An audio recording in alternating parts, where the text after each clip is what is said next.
Hello नमस्कार दोस्तों, study point 9 YouTube channel पे आप सभी का हार्दिक स्वागत। आज 29 मई 2023 है और 29 मई 2023 से जितने भी एग्जाम की दृष्टि से करंट अफेयर्स के क्वेश्चन बनते हैं उनकी चर्चा करने जा रहे हैं। ये इस वीडियो को अंत तक ज़रूर देखिए, आपको बहुत फ़ायदा मिलेगा। और इस वीडियो के माध्यम से मैं आपको कल के रिवीजन के क्वेश्चन और साथ ही साथ कल के रिवीजन क्वेश्चन के क्यूज की फॉर्मेट के अंदर आपको टेलीग्राम चैनल स्टडी पॉइंट 9 जिनका लिंक डिस्क्रिप्शन के अंदर दिया हुआ है उसके अंदर डाल देता हूं, उनको ज्वाइन कर लीजिए और वीडियो को अंत तक जरूर देखिए। और यदि चैनल पे नए हैं तो चैनल को सब्सक्राइब कर लीजिए। चलते हैं कल के रिवीजन के ऊपर।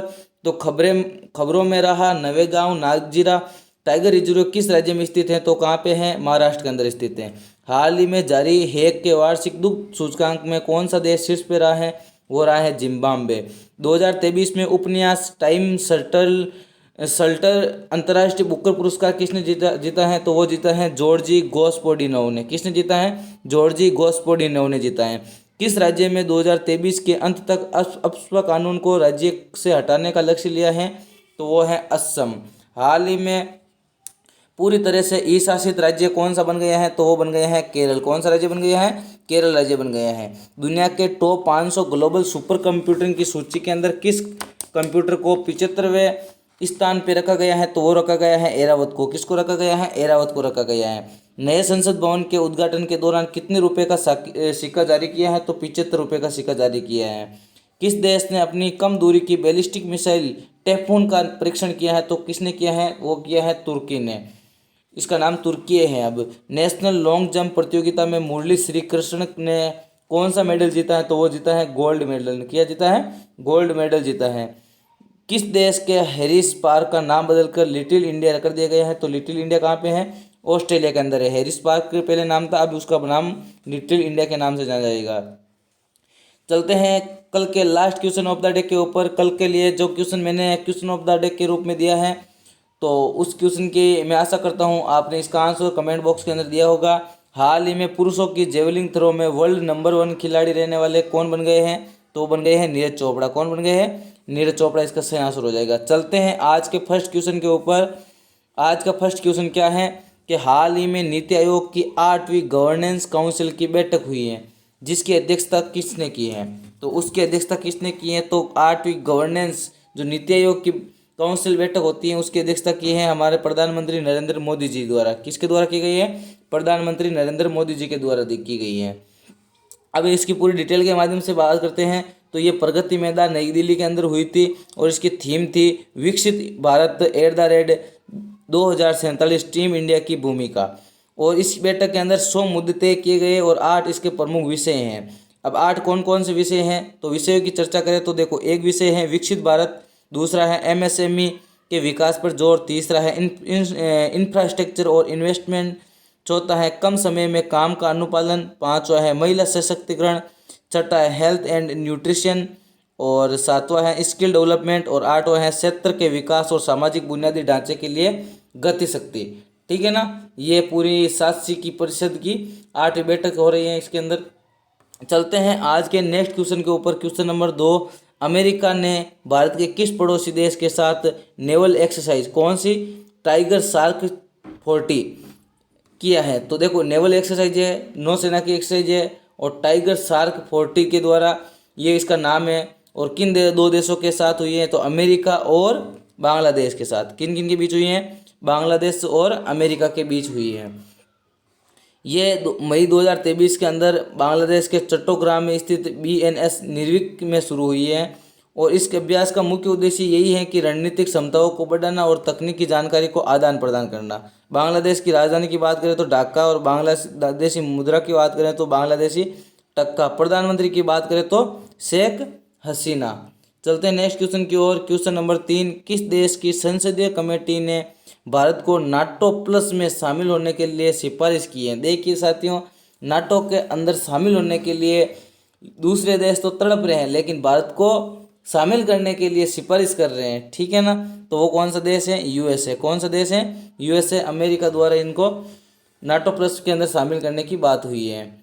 ताइवान में चीन की दबदबी पर लगाम कसने और उसकी घेराबंदी के लिए अमेरिका ने भारत को मजबूत साझेदार के रूप में देख रहा है। अमेरिकी की कांग्रेस संसद है जिसका नाम है कांग्रेस की सेलेक्टिव टीम ने चीन के विषय पर China select community of USA Congress ने भारत को नाटो प्लस में शामिल होने के लिए ये सिफारिश की है।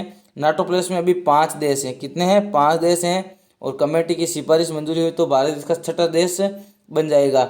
नाटो प्लस क्या है? तो देखो, नॉर्थ अंटार्कटिक ट्रीटी ऑर्गेनाइजेशन है जिसके अंदर 31 सदस्य हैं और अमेरिका इसमें जुड़ा हुआ नाटो प्लस संगठन बनाया गया हुआ है।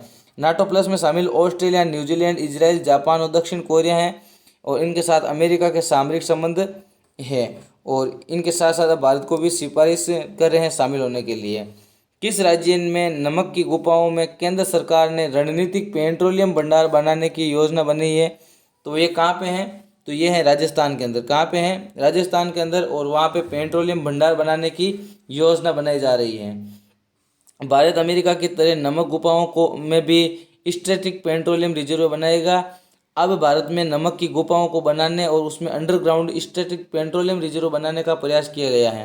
राजस्थान में कुछ इलाकों में ज़मीन के नीचे नमक के भंडार हैं, इसलिए केंद्र सरकार ने इस जगह को चुना है क्योंकि ये ज़रूरी है। स्ट्रेटेजिक ऑयल रिजर्व है। रूस यूक्रेन के युद्ध के बाद क्रूड ऑयल की कीमतें बढ़ी हैं, तो भले ही भारत को रूस से सस्ता तेल मिल रहा है लेकिन युद्ध के भविष्य की अनिश्चितताओं का भी इनकार किया जा सकता है। चट्टानों की गुफा के रॉक केव की बात करें तो ये जगह नमक की गुफा है। क्यों है? तो दरअसल चट्टान गुफाओं का निर्माण उत्खनन जो माइनिंग होती है उनके जरिए होता है और ये बेहद खर्चीला और श्रम वाला और टाइम टेकिंग काम है, जबकि नमक की गुफाओं को पानी पंप करके कम खर्च और रॉक केव की तुलना में जल्दी बनाया जा सकता है। इस वजह से केंद्र सरकार ने नमक की गुफाओं पर काम शुरू किया है। नेक्स्ट देखते हैं क्वेश्चन नंबर 5। 5 नंबर क्वेश्चन क्या है कि मई 2023 में प्रधानमंत्री नरेंद्र मोदी द्वारा नवनिर्मित संसद भवन के उद्घाटन के समय लोकसभा अध्यक्ष की सीट के बगल में क्या रखा है? तो क्या रखा है? वो सेंगोल रखा है। क्या रखा है? सेंगोल। ये है सेंगोल और लोकसभा के जो अध्यक्ष की सीट होगी उसके पास में रखा जाएगा। नए संसद भवन में रखा जाने वाला सेंगोल की कहानी वास्तव में भारत की आज़ादी और देश के पहले प्रधानमंत्री जवाहरलाल नेहरू से जुड़ी हुई है। अगस्त 1947 में जब भारत को आज़ादी दी जा रही थी तो उस समय ब्रिटेन से भारतीय नेताओं को सत्ता हस्तांतरण के रूप में एक राजदंड तत्कालीन प्रधानमंत्री नेहरू जी को दिया गया है और ये चोल वंश के समय का माना जाता है।